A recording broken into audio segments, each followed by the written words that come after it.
Hola, ¿qué tal? A quienes nos estén viendo por el Zoom, que nos estén viendo por Facebook, estamos iniciando la gran celebración del Día Mundial del SIDA. En este año en que solo hemos oído hablar de COVID, queremos hoy decirles que también hay otra pandemia que ha estado desde hace 30 años y que las personas que hoy nos acompañan han tenido una larga trayectoria para que esa pandemia algún día desaparezca. Y lo que les quiero decir es que hoy vamos a hablar de algo que si no nos interesa, vamos a llorar mucho, vamos a hablar de sexualidad, vamos a hablar de sexo, queremos hacer una hora muy divertida, muy interesante, donde se lleven muchas cosas y que tiene que ver con qué ha pasado con la sexualidad de las personas ahora, este 2020, en que nos cayó el COVID. ¿Qué ha pasado con las organizaciones que se dedican a ofrecer protección y tratamiento a quienes nos gusta tener sexo? ¿Y qué podemos hacer, dado que la pandemia del COVID sigue, para seguir evitando que más personas adquieran VIH, adquieran ITS, tengan embarazos no planeados y sigan siendo tan felices y alegres como siempre? Porque yo por lo menos les voy a decir, somos una organización donde nos encanta hablar de sexo. Y para eso tenemos hoy desde Brasil a un activista que muchos de ustedes ya conocen, Beto de Jesús. Él ha sido activista por los derechos LGBTIQ y más. Ya no voy a decir cuántos años, él lo podrá decir. Actualmente él es el gerente de país para AHF en Brasil, y tiene una larga trayectoria como activista, pero también en salud pública y en manejo de proyectos. Entonces, Beto, ¿qué pasó en Brasil para este año? ¿Qué tuviste que hacer? Yo puedo empezar a llorar. Sí. Bueno, bueno, en realidad yo creo que es una charla súper importante esta que vamos a tener acá, porque vamos a hablar de sexualidad, VIH en los tiempos de COVID. Pero quiero hacer traer algo que es importante, porque antes de COVID, nosotros muchas veces teníamos problema en pensar la prevención con la cuestión del placer. Y cuando nosotros no garantizamos a las personas su autonomía, nosotros no tenemos una influencia importante para garantizar prevención para las personas. Entonces, esta es una cuestión importante. Ahora con la cuestión de COVID, la situación quedó mucho más compleja, ¿no? Con la llegada de COVID ha provocado cambios sensibles en la vida cotidiana de todas las personas. Eh, Mucho aislamiento social, las personas estaban privadas de relaciones afectivas o sexuales, y nosotros tuvimos que adaptarnos a forma de manejar nuestro libido y nuestra sexualidad por meses sin contacto afectivo, sin sexo en un sentido más amplio, no solamente penetrativo, pero sino también de abrazos, de besos, de caricias, de contacto físico con las personas. Bueno, tuvimos cierre de muchas cosas, escuelas, centros sociales, instituciones, organizaciones que trabajan con el tema. Ha reducido el acceso de las personas jóvenes y las poblaciones vulnerables. Y la información y los métodos de anticoncepción, prevención a las infecciones de transmisión sexual, SIDA. Entonces, entre la población LGBTQIA+, ese aislamiento puede agravar el sufrimiento de muchos que no están asumiendo sus identidades de género o sus orientaciones sexuales. Es decir, que mucha gente está cerrada en su casa y no podría vivir su sexualidad. No tenía con quién hablar sobre su sexualidad. No tenía su rol de amigos para hablar, para salir juntos, para poder gozar, ¿no? Bueno, yo pienso que un dato del Ministerio de Salud de Brasil, del Departamento de Enfermedades Crónicas e Infecciones de Transmisión Sexual,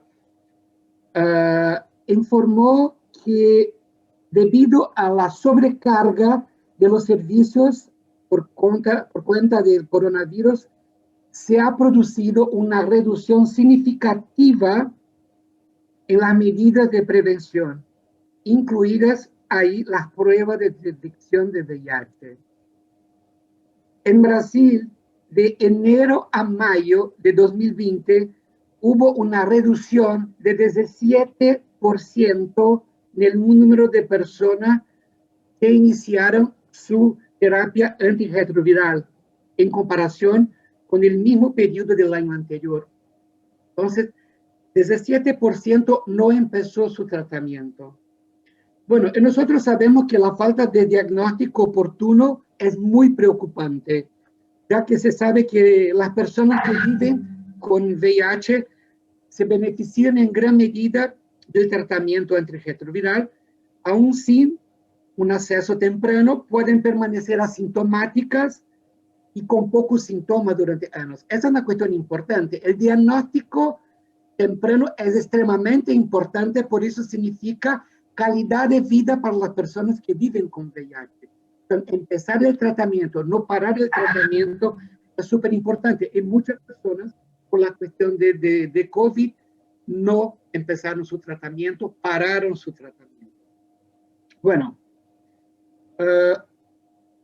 la interrupción de cualquier de los pasos en el cuidado continuo de VIH debido a la pandemia de coronavirus podría tener un impacto negativo en el control del VIH y los avances que se han hecho en las últimas 4 décadas. Esto es súper importante. Estamos hace un año de la pandemia, pero esta pandemia puede implicar en retrocesos de las últimas 4 décadas que tuvimos con la cuestión del VIH. Entonces tenemos que tener mucha atención a eso y también utilizar lo que aprendimos por la cuestión del VIH para las cuestiones de COVID. Una de las primeras es que COVID habla mucho en grupos de riesgo y cometimos lo mismo error con VIH al inicio. Es difícil hoy hablar con los jóvenes porque los jóvenes dicen, yo no soy gordo, no soy obeso, no soy viejo, no tengo comodidad, no tengo problema de corazón, yo no soy grupo de riesgo, entonces puedo ir a la calle, puedo ir al boliche, al antro, y no va a tener ningún problema, porque trabajamos con la maldita idea de grupo de riesgo. Eso dificulta totalmente las acciones de prevención. Dificultó en el pasado para VIH y ahora dificulta para la prevención de COVID. Bueno, esta tensión, lo que dice, esta interrupción, o sea, de cualquier paso del cuidado, abarca desde la educación en materia de salud sexual, a promoción de la prevención, a distribución de condones, a profilaxis preexposición, posexposición, prueba rápida de VIH, hasta el tratamiento de las personas que viven con el virus. Bueno, yo gustaría de señalar 3 estudios de este año que evalúan el impacto de COVID en relación al VIH. El primero es de la Asociación Británica de Salud Sexual y VIH, que reveló que con el cierre del 54% de las clínicas, la atención a la salud sexual y los servicios destinados a la prevención, las pruebas de tratamiento de VIH, se redujeron en un 80%. Es mucha cosa, mucha cosa. La Organización Mundial de Salud publicó un estudio muy reciente que predice los posibles efectos de la interrupción de los programas y prestación de servicios relacionados al VIH. Y dice que una de las proyecciones del estudio que la interrupción del suministro de medicamentos antirretrovirales en un periodo de 6 meses podría provocar 500.000 muertes por causas relacionadas con SIDA entre 2020 y 2021. 500.000 muertes. Un estudio que fue hecho en África subsahariana. El último que voy a señalar es de Imperial College de Londres. Estima que habrá un aumento en la mortalidad de VIH en 10% en los próximos 5 años en los países de ingreso bajo y medio. Y Brasil está incluso en este rol de países. Esta es una cosa increíble, tener un incremento de 10% en los próximos 5 años de muertes por cuestión de COVID. Bueno, nuestra directora del programa global de HF, la doctora Adele Benzaquin, dice que hay razones por las que el acceso del diagnóstico ha disminuido. Ella cita algunos que me parecen ser importantes para nuestra práctica diaria. Bueno, restricciones de movilidad en el momento más estricto de las cuarentenas. Miedo que las personas dejen su casa para ir a una unidad de salud por temor de contaminarse por el COVID. El cierre total o parcial de estas unidades. Esta es una cuestión importante. Las unidades son atención primaria. Atención primaria en salud no pueden cerrar puertas. Tienen que estar abiertas, ¿no? Entonces, con la cancelación de actividades de atención en clínicas, mantiene solamente la entrega de parte de medicación en la farmacia. Bueno, con la cuestión de COVID, hubo una reubicación de algunos profesionales de la salud para actuar en la primera línea del coronavirus. Entonces, eso redució mucho la asistencia y las pruebas. Y también en muchos locales hubo una interrupción del servicio de PrEP porque las personas fueron para la primera línea de atención a cuestión de COVID. Bueno, tenemos innumerables ejemplos en el mundo, en el Brasil, que me gustaría, y aquí me gustaría mucho mencionar la clínica de HF Brasil, que se llama Clínica do Homem, Clínica del Hombre, en la ciudad de Recife, que ha permanecido abierta con todas las precauciones sanitarias para asegurar la protección de los profesionales de salud y también de los clientes. En la reorganización de los nuevos flujos de servicio y atención se debe dar prioridad a las actividades de prueba para quien realmente la necesitan. Por ejemplo, los individuos sintomáticos con infecciones de transmisión sexual. Personas que presentan síntomas sospechosos de SIDA, tuberculosis y malnutrición. Para personas en uso de PrEP.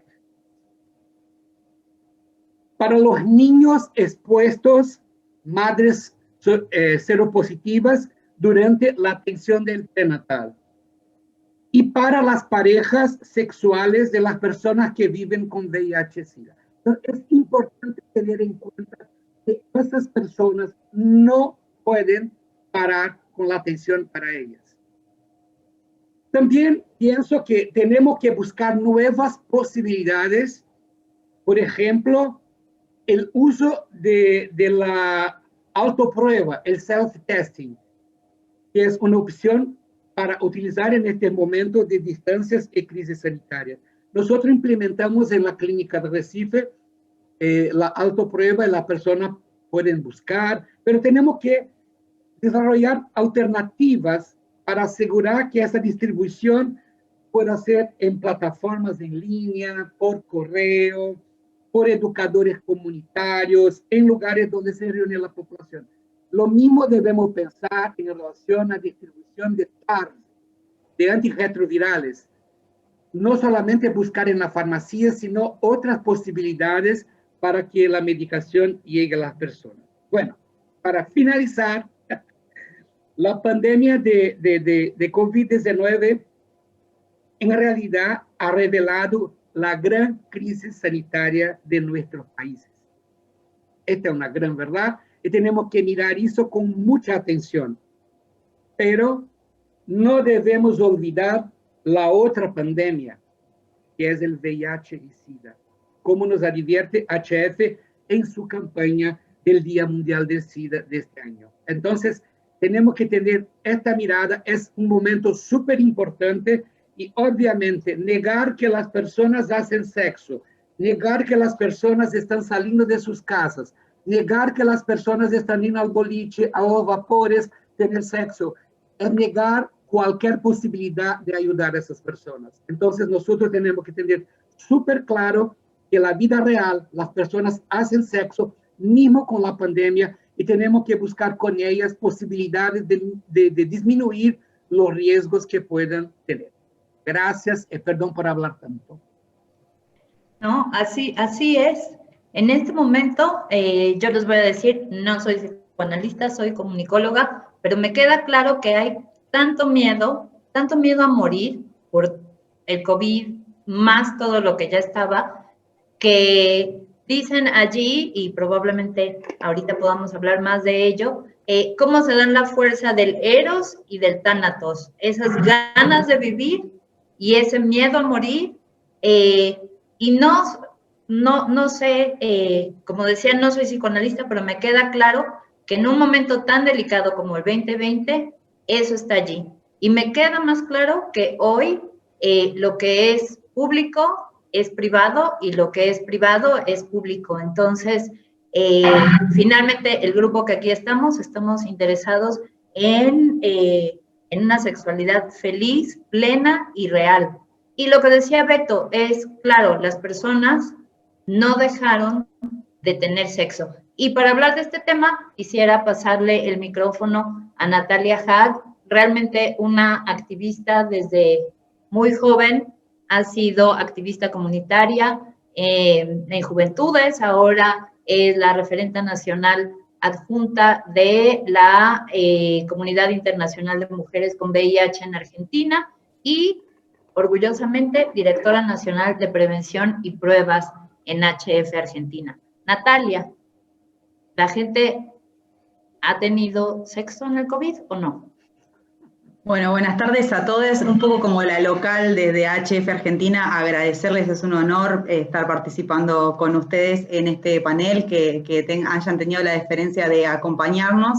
Y bueno, lo que le voy a presentar es una encuesta que hicimos en HF Argentina sobre sexualidad y cuarentena. Esta encuesta, quisiera que me digan si se está viendo en pantalla.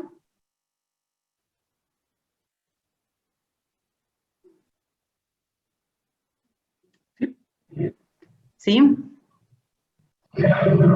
Perfecto. Entonces, esta encuesta que hicimos durante el 27 de mayo al 6 de junio, cuando en Argentina teníamos una cuarentena obligatoria, un aislamiento más cerrado, con disposiciones gubernamentales para no salir de su casa.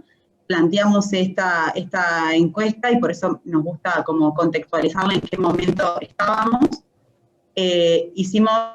Entrevistamos a 647 personas, en su mayoría mujeres. Esta encuesta es representativa, la muestra a nivel país, a nivel Argentina. De estas encuestas, como les decía, el 58% fueron mujeres, el 36% masculinos, y después también hemos recepcionado encuestas de distintas identidades, como transfemeninos, transmasculinos, no binarios, queer, asexuales, género fluido y lesbiana, como para dar cuenta de un panorama más amplio de lo que son las identidades de género. La media de edad fue de 33 años, pero hemos tenido desde un rango desde 14 a 75 años, porque también esto para decir que la sexualidad nos atraviesa durante toda la vida, así que nos parecía interesante que desde diversas edades, si bien no es representativo en edad, sí nos parecía interesante que se pueda estar todo ese arco etario. el 51% manifestaba tener pareja o parejas estables, el 29% estaba sin pareja, esto previo a la cuarentena, el 19% tenía pareja o parejas ocasionales, y el 1% manifestó tener pareja estable, pero también parejas ocasionales. Le preguntamos con quién había pasado la cuarentena, el 35% manifestaba hacerlo en pareja, el 27% con diversos miembros de su familia, un 21% que lo pasó solo o sola, un 11% con sus hijos, un 3% con amigues y un 1% con compañeros, además de un 2% que no nos contestó esta pregunta. Le preguntamos si había tenido relaciones sexuales durante este tiempo de aislamiento, el 66% manifestó que sí, y de estos que habían manifestado tener relaciones sexuales, el 61% tuvo relaciones sexuales presenciales, un 27% masturbación y un 12% sexo virtual. Cuando a estas personas que tuvieron relaciones sexuales presenciales, el dato que nos preocupó en ese momento, o sea, nos preocupa en realidad ahora, pero lo que lo vimos en ese momento, es que el 47% nunca usó preservativo en sus relaciones sexuales presenciales. Y de estas personas que indicaron tener, o sea, un 43% de las personas que indicaron tener relaciones sexuales presenciales con personas que no convivían en su mismo hogar, rompieron la cuarentena para tener sexo. Entonces, esto pasó a ser como nuestro, si bien no era el objetivo principal, fue lo que nos marcó como nuestra población de estudio y que después más adelante vamos a ir desarrollando otras cuestiones. Le preguntamos a las personas qué había pasado con su deseo sexual, porque nos parecía que también eso estaba interesante plantearlo, qué había pasado. Digo, fue un año tan raro para todos y particularmente las emociones durante la cuarentena fueron varias, entonces les preguntábamos qué había pasado con su deseo sexual. Un 46% nos dijo que se mantenía igual, un 28% que había aumentado el deseo sexual, un 21% disminuyó y un 5% no tenía deseo sexual. Y también hicimos la diferenciación entre las personas que tenían pareja o parejas estables o parejas vocacionales, y también se ve más o menos como la misma dinámica de que la gran mayoría de las personas, su deseo sexual se mantenía igual o había aumentado independientemente del contexto que estábamos viviendo. Le preguntamos sobre el uso de preservativo. En general, digo, a todas las personas que habíamos entrevistado, y lo diferenciamos entre parejas ocasionales y pareja ocasional. Acá en el primer gráfico van a ver lo que es la pre-cuarentena, donde en las parejas estables un 41% nunca usó preservativo y de las parejas ocasionales un 6% nunca usó preservativo, pero si vamos allá al momento de cuarentena, estos números aumentaron de las personas que tanto con pareja estable como con parejas ocasionales nunca utilizó preservativo en sus relaciones sexuales. Preguntamos también sobre la adquisición de preservativo. En Argentina tenemos una distribución pública y gratuita de preservativos. Sin embargo, la gran mayoría de las personas, tanto previo a la cuarentena como ahora en cuarentena, y tanto con parejas estables o con parejas ocasionales, la mayoría decidía comprarlos, no buscarlos en algún sitio público o que lo otorgue gratuitamente, sino que todos definían que lo compraban. Quizás pensábamos que iba a ser mucho mayor el número más significativo durante la cuarentena, porque un poco como decía Beto, por las cuestiones de la dificultad para trasladarse a distintos efectores públicos o organizaciones a retirar los preservativos gratuitos, podría haber sido mayor el número que los compra. Sin embargo, era algo que previo a la cuarentena, cuando no teníamos estas restricciones, también las personas preferían comprar el preservativo. De esta población estudiada, que les decía, de este 43% que indicaron tener relaciones sexuales presenciales con personas que no vivían en su casa, que por eso inferíamos que habían roto la cuarentena para salir a tener relaciones sexuales. Acá tenemos un poco, bueno, la mayoría fue de género femenino, pero también era algún número que se venía dando en la lógica general de la encuesta, que fue respondida mayoritariamente por mujeres. La mayoría fue entre 20 a 39 años de esta población de estudio. Y cuando le preguntamos del uso de preservativo, un 44% manifestó utilizarlo siempre, pero el 56% de estas personas que rompieron la cuarentena para tener relaciones sexuales no lo usaron siempre. Algunos nunca, otros pocas veces, u otras la mayoría de las veces, pero sabemos que la recomendación debería ser tener relaciones sexuales con preservativo siempre en todas nuestras relaciones de principio a fin. Desde ya que también, como mencionaba Beto, después hay que ver cuál es la mejor prevención para cada persona, pero en líneas generales es esto lo que se representa.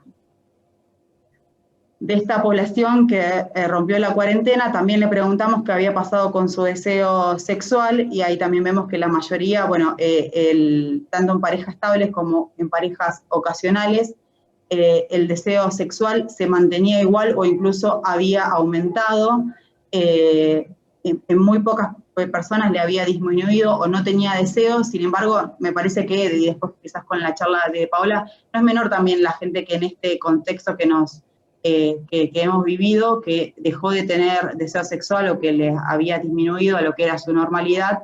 Pero bueno, también esto puede dar cuenta de que la necesidad de tener relaciones sexuales, el deseo de tener relaciones sexuales, iba más allá de las recomendaciones del gobierno de no salir de tu casa por la pandemia de COVID.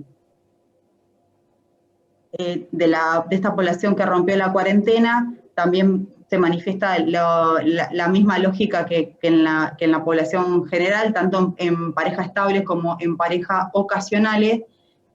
Aumentó el no uso de preservativo en la cuarentena. De la pareja estable, en pre-cuarentena un 25% no lo utilizaba nunca, y en la cuarentena un 41% no lo utilizó nunca, y de las que tenían parejas ocasionales, un 7% no utilizaba previo a la cuarentena, y en la cuarentena más del doble, el 19%, nunca utilizó preservativos en sus relaciones sexuales. También preguntamos lo de la adquisición de preservativo, y también se da la misma situación de que tanto en pre-cuarentena como en cuarentena, tanto las parejas estables como las parejas ocasionales prefieren comprar el preservativo en lugar de adquirirlo. No es muy significativo el número de los que lo dejaron de conseguir gratuitamente durante la cuarentena, que esto se puede ver por las barreras que significó acercarse tanto al sistema de salud como a algunas organizaciones o escuelas donde cotidianamente reparten preservativos gratuitos. Las conclusiones de esta investigación es que, bueno, hubo una baja aceptación a la cuarentena, independientemente de las medidas y de la importancia y relevancia que se le da a la pandemia de COVID. Hubo una baja aceptación a esta cuarentena, a quedarnos en casa.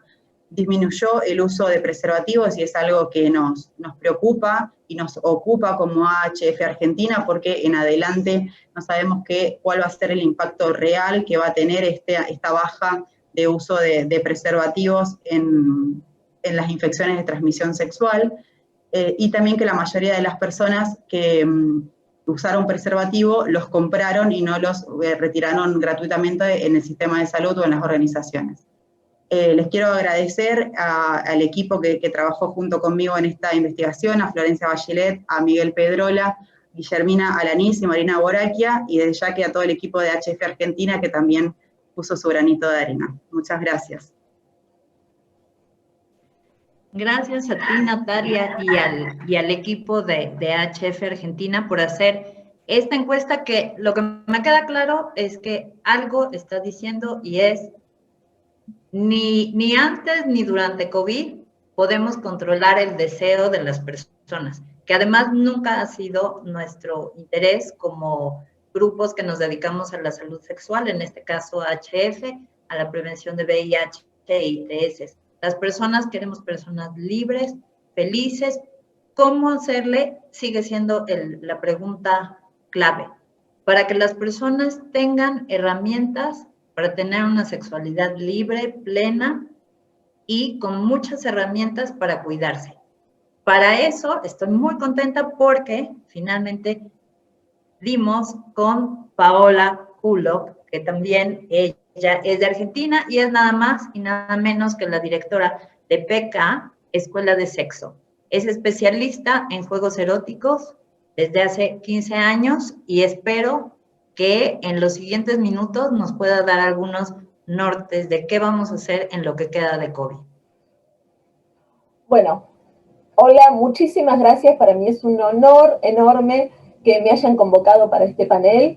Y lo primero que me sorprende de este panel es que coinciden conmigo en un montón de cosas. Eso me parece como maravilloso, me parece excelente la sinceridad con la que ha contestado toda esta gente que ha dicho que verdaderamente el preservativo no se usa en la medida y con la frecuencia que decimos que lo usamos a nuestras amigas o que le decimos que lo usamos al resto del universo.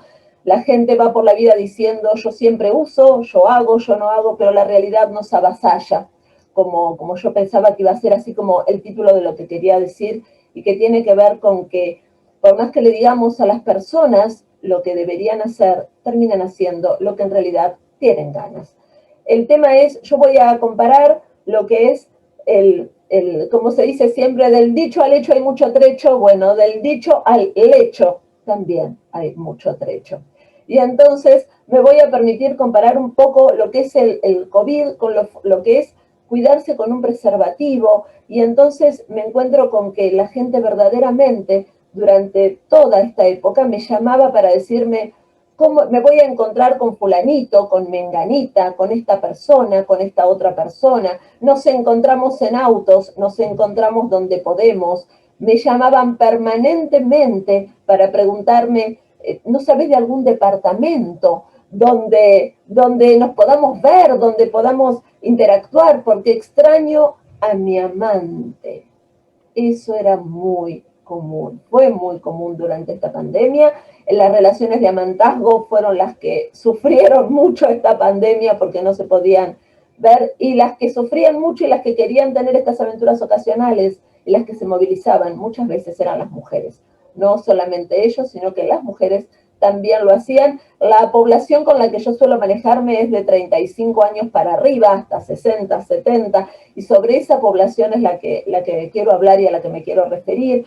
Y cuando hablo de esto, hablo, por ejemplo, de la gente que me llamaba y me decía, queremos hacer un trío, y yo me enojaba mucho, mucho, mucho, porque decía, no es el momento de hacer tríos, no es la forma de hacer tríos, estamos en plena pandemia. ¿Y por qué esto me hace acordar tanto a los preservativos y al VIH y a todo lo que es posibilidad de contagio? Porque cuando les explico a las parejas que si quieren incorporar a una tercera persona para algún tipo de juego sexual, también tienen que usar preservativo como parte del cuidado, reaccionan diciendo, bueno, pero no, eso no lo habíamos pensado. Y acá creo que tiene que ver también con el imaginario. Nadie en sus fantasías sexuales usa preservativo.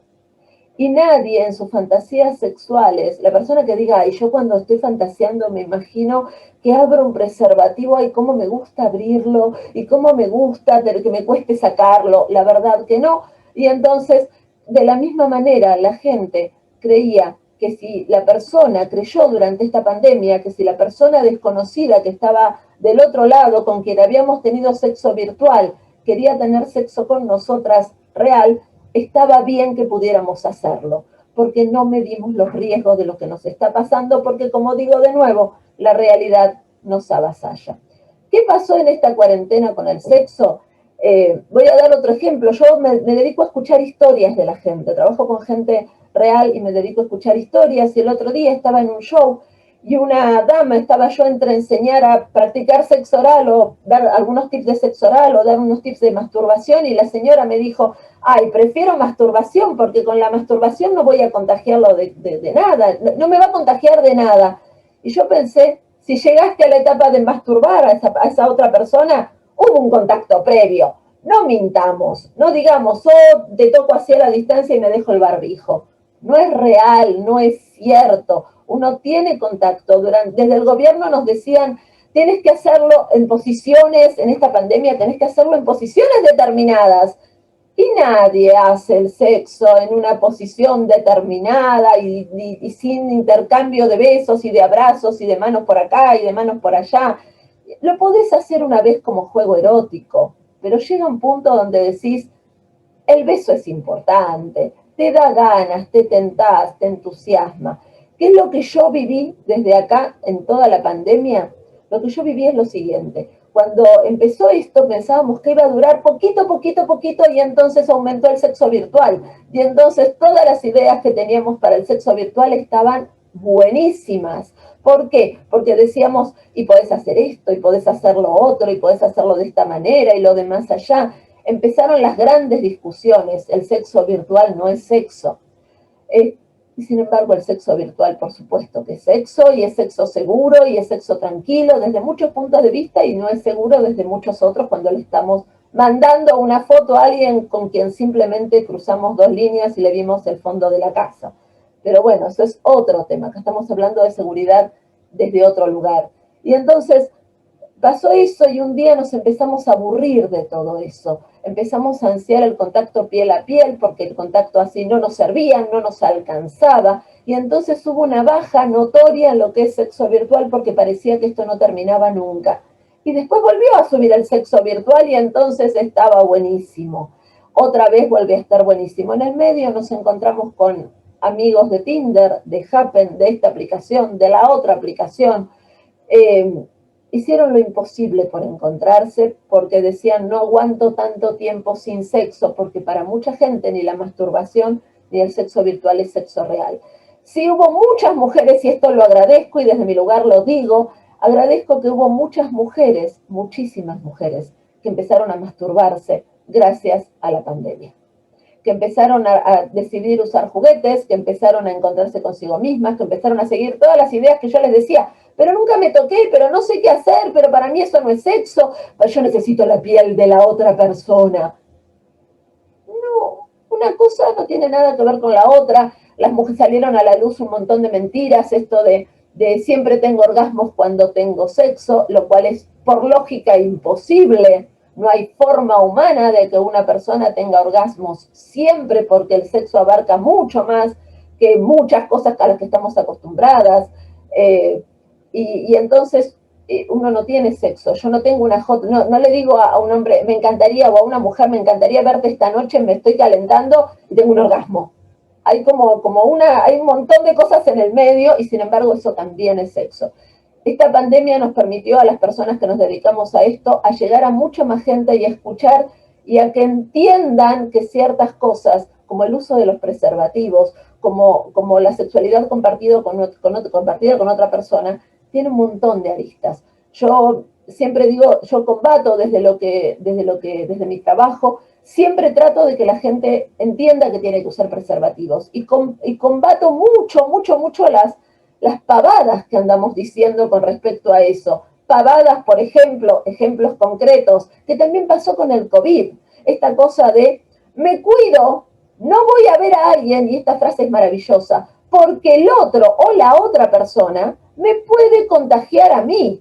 Como si una o uno no pudiera contagiar a la otra persona. Siempre es el otro el responsable de algo que me pasa a mí, como si yo no tuviera ninguna injerencia en eso que estoy haciendo o que me puede pasar. ¿O qué me pasa? Las mujeres me dicen, no, yo tenemos que usar preservativo porque capaz él tiene algo. Ah, le digo, ¿vos no pensás que podés tener algo? No, pero yo estoy sanita, te dicen. Ah, ¿y cómo sabe? Y el otro no podés pensar que también está sanito como vos en todo caso. Sí, bueno, pero no lo conozco, pero yo me conozco a mí. Pero él se conoce o ella se conoce a ella y vos no te conoce a vos. Hay muchas cuestiones con eso, hay muchas cuestiones, lamentablemente siempre hacemos cargo al otro y lamentablemente en este tiempo de amplia sexualidad no usamos campos, las mujeres somos muy reacias a usar campos y lo que decía la encuesta, que eran la mayoría de las mujeres las que no usaban preservativo, tiene que ver con que por lo menos las mujeres de mi edad, yo tengo 49, las mujeres de 35 para arriba y los varones de 35 para arriba han venido de matrimonios de años que no usaron preservativo porque cuando yo era joven no se usaba. El preservativo se usaba con las prostitutas o con las aventuras ocasionales con las que uno tenía desconfianza o para no tener hijos. pero a la hora del sexo con un otro o con una otra, si la persona era buena y vivía en un barrio común y trabajaba normalmente, y a ver, la ves y está sanita de vista, no ibas a usar preservativo. Entonces, esta cosa de enseñarle a las mujeres que también nosotras podemos contagiar a la otra persona y que son enfermedades de humanos y que no son enfermedades de grupos de riesgo, como decía el caballero, que son enfermedades de humanos y que nos pueden pasar a todos, tenemos que aprender a cuidarnos, tenemos que aprender a dejar de ofendernos cuando la persona que está con nosotros quiere traer un preservativo a la cama. Tenemos que dejar de ofendernos porque quieran tener sexo con nosotras con un preservativo. Nos ofende hoy por hoy. No, pero ¿por quién me tomaste? ¿Pero qué te pensás, que yo ando con cualquiera? Le pasa a ellos y nos pasa a nosotras. Y acá nos encontramos con algo que también es cierto, y esto también lo quiero decir. Nos venden que con el preservativo se siente igual, y no se siente igual. Nos venden que con el preservativo se les para igual, y a veces, demasiadas veces, no se les para igual. Y nos dicen que en realidad son fantasías que están en la cabeza de la gente. Y más allá de que sean fantasías o no que están en la cabeza de la gente, la realidad concreta es el resultado que vemos. Y nos dicen, el sexo es mucho más que la penetración, pero la penetración a mucha gente también le importa, le gusta y lo disfruta. No solamente le importa, lo disfruta tanto de esa parte de la relación sexual como de otras. Y entonces, si pensamos en que vamos a usar un preservativo y ese preservativo va a hacer que esa erección, que sin preservativo sea placentera y agradable, es muy frustrante para ambas partes, no solamente para quien recibe, sino para quien lo está haciendo. Termina siendo incómodo, termina siendo molesto.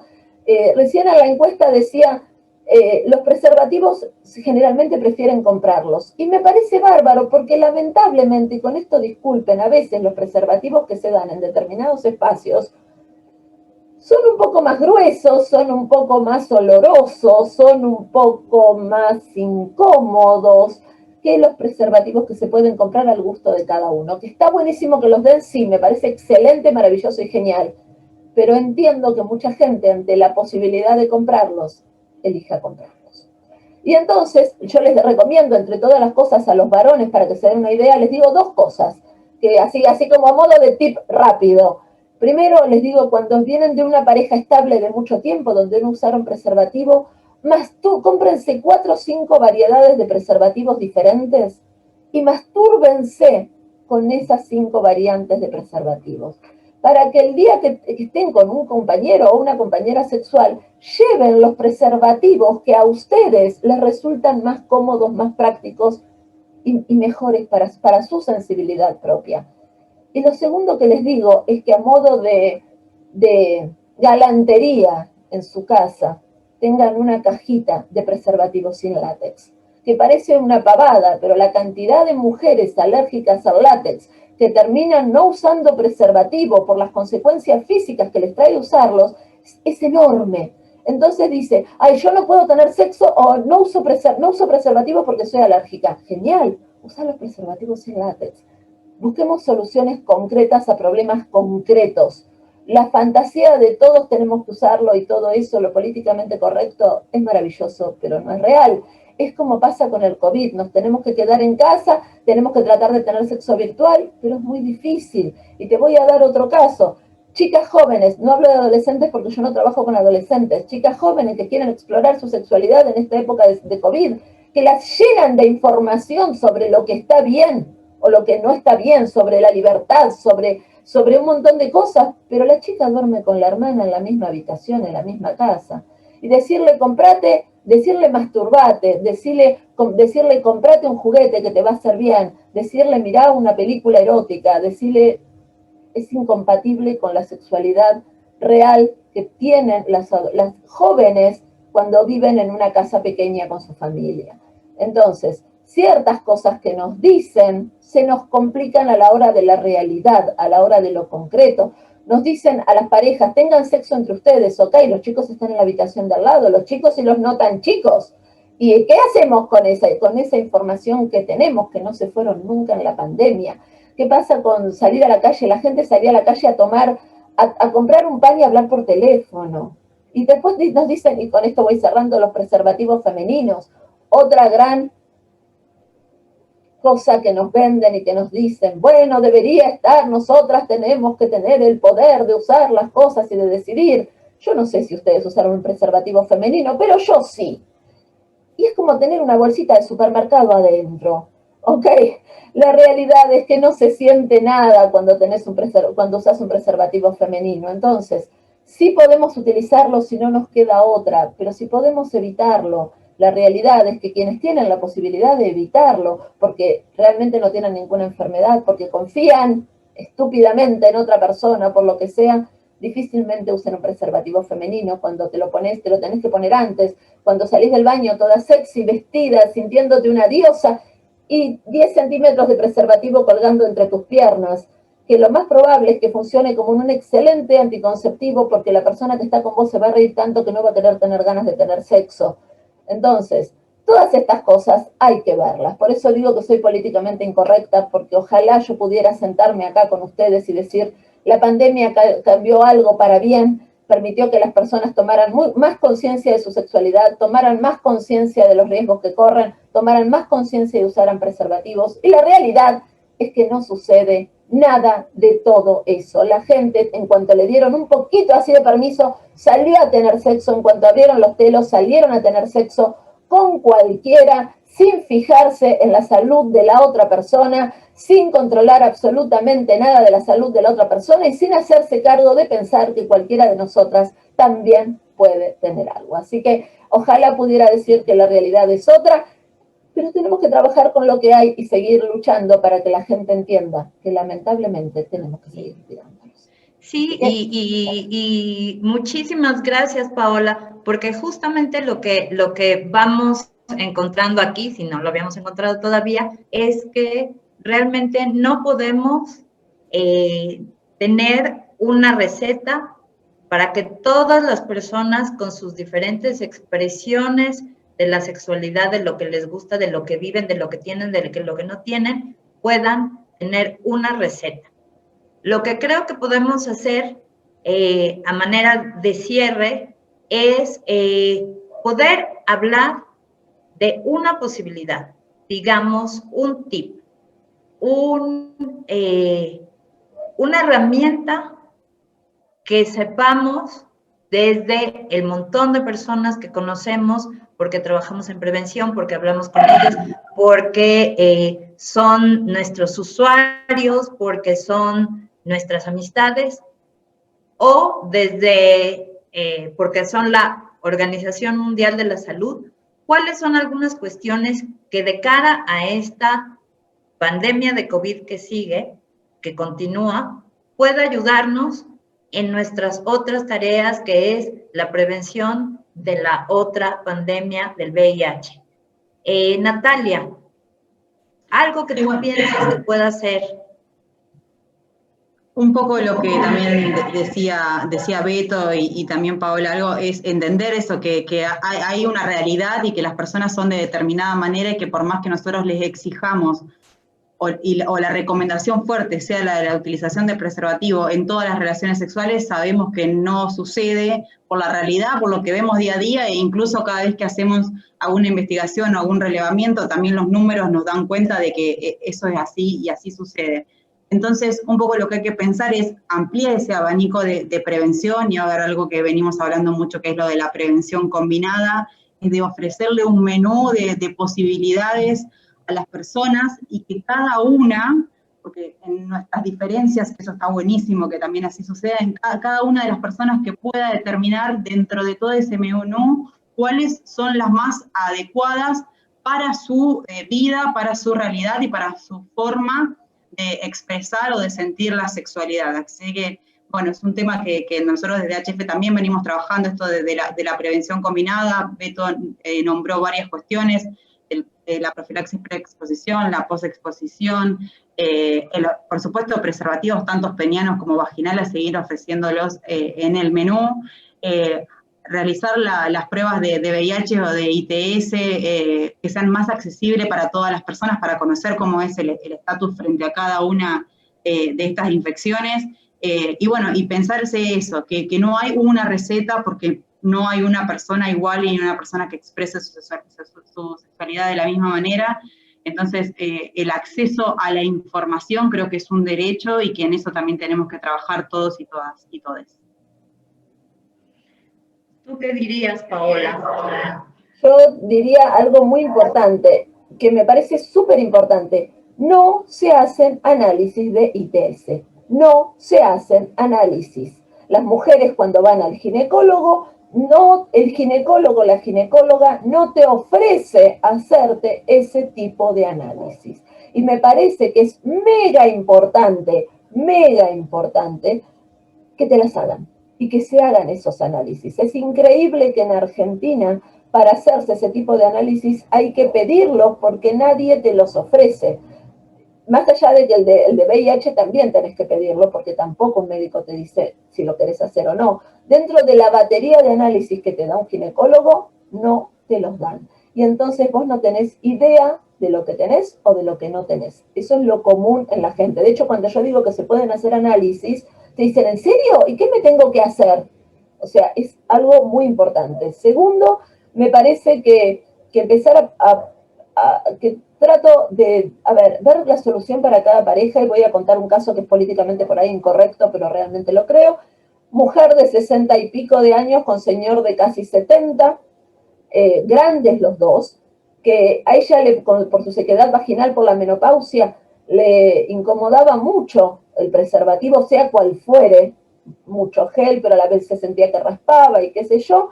Y les dije, vayan a AHF, háganse los dos como paseo, vayan, háganse el análisis, se van después a tomar un café, después buscan los resultados y después están en pareja, digamos, pareja estable. La posibilidad de que él esté con otra mujer o de que ella esté con otro hombre en este momento podríamos decir que es muy escasa. Y entonces, a veces la solución también está en este tipo de parejas, ver que pueden hacerse un análisis y decidir de mutuo acuerdo cuidarse, ya no cuidarse de los embarazos, sino tener sexualidad sin preservativo, porque en el caso de ellos, pero siempre haciéndose el análisis primero, averiguando, tomándose el tiempo de espera entre análisis y análisis, digo, haciendo las cosas bien. Y si tenés que usar preservativo, que busques primero los que más cómodo te queden, que por favor no vayan al supermercado o a la farmacia y digan, deme el más barato o deme cualquiera, porque no se siente igual para cada persona. Y que los incorporen de la manera que se pueda, y que usen dediles y que empiecen a jugar, y que si en el peor de los casos sienten que no pueden hacer eso, hay un montón de variantes de juegos sexuales que tienen que ver con tocarse, con besarse, con acariciarse, con mirarse, que también se pueden hacer y son de lo más divertidos. No conformarlos con lo que creemos que es una buena sexualidad, porque es impresionante todo lo que se puede hacer. Ayer hablaba con una chica que me decía, yo era swinger, imagínate todo lo que hice y todo lo que viví. Le digo, ¿ves porno? No, por Dios, Dios, horror de horrores. ¿Hiciste esto? No, por Dios, horror de horrores. No, y vos decís, mucha gente cree que tiene una sexualidad amplia a criterio y se olvida de pequeñas cositas que puede sumar a la pareja. Como por ejemplo bailar lentos desnudos. Mirá qué pavada. Si con tu mujer, con tu marido, con tu pareja, con quien estés, bailás un lento, los dos desnudos, tenés el abrazo. Y el abrazo en este momento es una de las cosas más importantes que podemos tener. Y tener una excusa para estar abrazando al otro durante 3 minutos y medio, ya vale la pena. ¿Ok? Entonces la vida sexual pasa por tantos lugares distintos que siempre vamos a encontrar una variante que nos sirva, nos venga bien y nos convenga. Así, y puede ser económica, puede ser gratis, o a lo mejor alguna inversión, porque quien puede corre a comprar una televisión gigante, a lo mejor puede invertir en un sexo más juguetón y cachondo, y enriquecer su vida personal. Yo quisiera decirle a Beto, a manera de cierre, que pasemos de lo personal, de lo privado, a lo público. ¿Cuál es el mensaje político? Porque si no nos ayudan el Estado, si no nos ayudan afuera, nuestra vida también, ¿no? Se hace pequeña. Está cerrado tu micrófono. Ya. ¿Listo? Sí.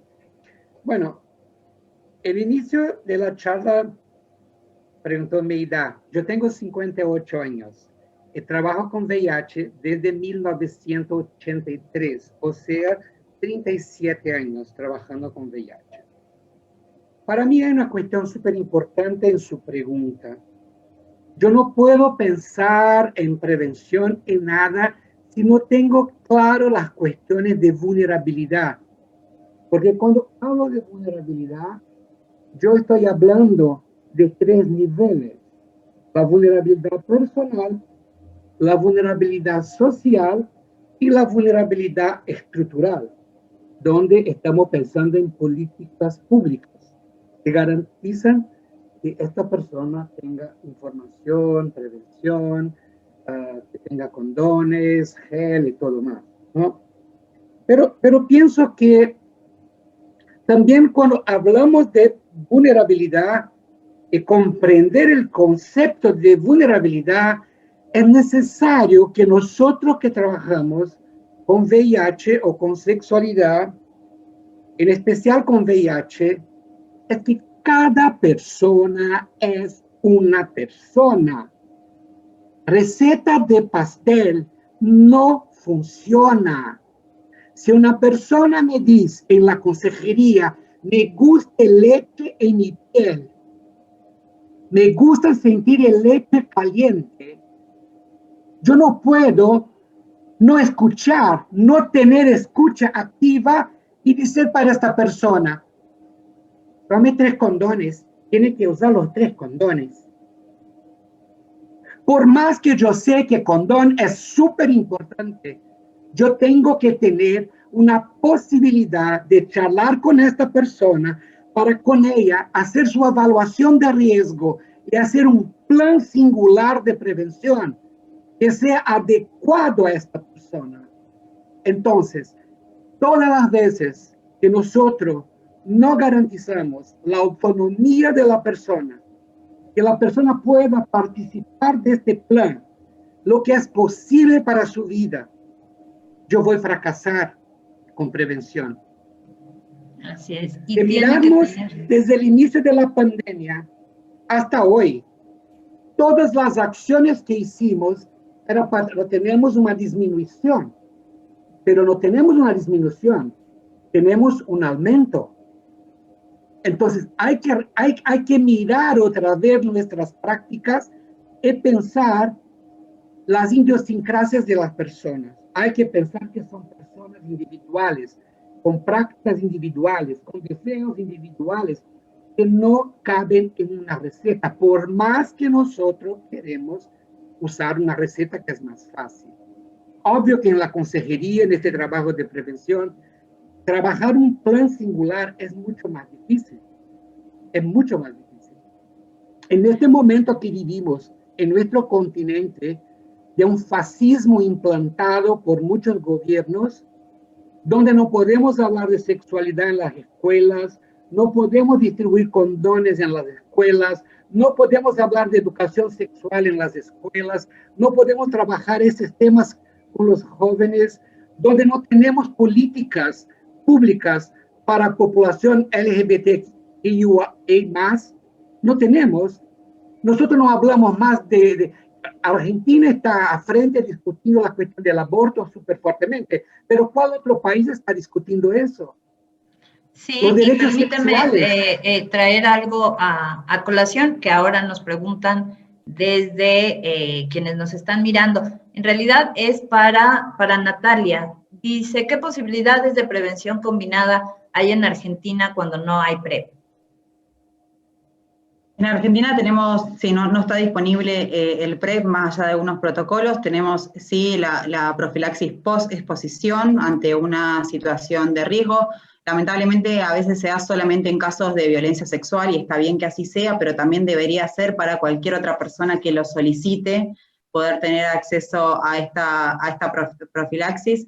Después también todo lo que tenga que ver con educación y utilización de preservativo peniano, porque no tenemos preservativos vaginales disponibles en el sistema de salud. Un poco lo que decía Paola, más allá de que lo particular de cada persona en si le resulta cómodo o no, si a veces no tenés ni siquiera la oportunidad de poder utilizarlo y probarlo y ver qué tal para vos, digo, en esta línea que venimos hablando, de para cada persona, qué tal útil le es, digo, si no le damos la oportunidad ni siquiera de que pueda tener acceso gratuito para que sea para todas las personas, digo, de un acceso público, no solamente para quien pueda ir a comprarlo, como se da ahora, que solamente en algunos sex shops o farmacias y a un precio sumamente costoso, digo, no sabemos si nos va a gustar y si nos va a hacer algo útil en día. Así que sí, un poco el PrEP, si bien hay algunos protocolos de investigación en algunos lugares que lo están ofreciendo, no está disponible en el sistema público ni privado de salud. Y pues para despedirnos, porque como decíamos, el tiempo se fue volando y están llegando las preguntas. Lo que les prometo a quienes nos están preguntando es que les vamos a responder, aunque no nos dé tiempo ahora. Quiero darles las gracias y para cerrar, una pregunta que es muy importante, Paola, te la hacen a ti. ¿Cuál sería la sugerencia para quien nunca antes usó un preservativo? A ver, si nunca usó un preservativo, vuelvo a decir lo que dije antes, invito a esa persona a que se masturbe que se compre 4 o 5 cajitas de preservativos. ¿Es una inversión? Sí, porque de las 5 cajitas que se compran no le van a servir todas, pero que se masturbe usándolos, que aprenda sobre su propia sensibilidad, cuál le resulta más cómodo por tamaño, porque aunque no lo crean todos, se supone que miden lo mismo, pero no miden lo mismo, se supone que tienen el mismo grosor, pero no tienen el mismo grosor, y a veces decantamos por el que más conocido nos resulta, y no es el que más cómodo es para nosotros. Entonces, yo les recomendaría eso, les recomendaría que si es la propia persona la que lo usa, que incluso pruebe con los que son sin látex, y que no se guíe, porque hay algunos que son, por ejemplo, para mayor placer de la mujer. Voy a ser muy sincera, nada sentimos de esas diferencias entre uno y otro. Las tachas no se sienten, las líneas no se sienten, porque la vagina está preparada para no sentir semejantes estímulos tan escasos. Entonces, no lo compren en honor a nosotras, sino fíjense a ustedes que les queda cómodo y después verán si no les da alergia a la persona que está con ustedes, que eso es otro tema. Pero esa es para mí la recomendación fundamental, y que aprendan a ponérselo, por Dios se los pido, porque se lo ponen muy mal. Muchos hombres no se saben poner un preservativo, se lo ponen tipo media, así, y entonces les queda el globito en la punta, y yo enseño a las mujeres cómo corregir un preservativo mal puesto, porque los varones, fuera de broma, no se lo saben poner, a veces se ponen 2, nunca se tienen que poner 2 preservativos, jamás en la vida, porque te dicen 2, estoy doblemente seguro, no, se usa un solo preservativo, y como dato, si se ponen una gotita, y dije una gotita, no 20 kilos, una gotita de gel adentro del preservativo, el preservativo corre mejor. Y si se ponen un pequeño hielo de este tamaño, así, pero así, sin rebordes, así de chiquitito, en la punta del preservativo, cuando ya está erecto el miembro viril y se lo ponen, van a tardar más en eyacular y van a tener una sensación diferente. Así que también pueden empezar a utilizar el preservativo con otras cosas. Pero por favor aprendan a ponérselo bien, y las personas que comparten cama con un caballero que está empezando a usar preservativo, por favor aprendan a ver cómo se pone bien un preservativo, porque como digo siempre, las que después tenemos el problema somos nosotras. Los preservativos no se pinchan, se rompen, ¿ok? Y entonces... ¿Nosotras o nosotros? Nosotras o nosotras, sí, pero yo me refiero también a que nosotras además corremos con el riesgo de embarazo, y eso también hay que tenerlo en cuenta. Entonces, cuando hablo de esta cosa, y aparte hay una realidad, tenemos que tener cuidado que no se rompa, y las mujeres en particular, las argentinas, yo hablo de Argentina en este caso puntualmente, si se nos queda un preservativo adentro, terminamos en el hospital porque no nos animamos a meternos la mano ahí. ¡Qué horror! Y entonces tener que sacarnos el preservativo, así que a prestar atención cuando cambian de movimiento, con el movimiento brusco, que no se salga, y a tener una parte de nuestro cerebro tiene que estar ocupado en cómo está puesto el preservativo, tanto quien lo tiene como quien está recibiendo. todo. Así es. Y aparte aprendí Sí, a ponerlo con la boca. siempre hay además. una primera vez para todo. Y esta es la primera sesión de lo que será una serie de conversatorios sobre la otra pandemia que HF Argentina está organizando. Así es de que yo digo que no se vayan, bueno, ¿no? Pueden ir por café, pueden ir a almorzar, pero tenemos bien interesantes conversaciones todavía esta tarde y la tarde de mañana. Así es de que esperamos que encuentren mucho interés y muchísimas gracias, Natalia Hack, por la invitación que nos has hecho. Muchísimas gracias a ustedes. Quédense que en un ratito sigue otra sesión. Gracias. Muchas gracias. Beso grande Gracias. desde Brasil. Gracias.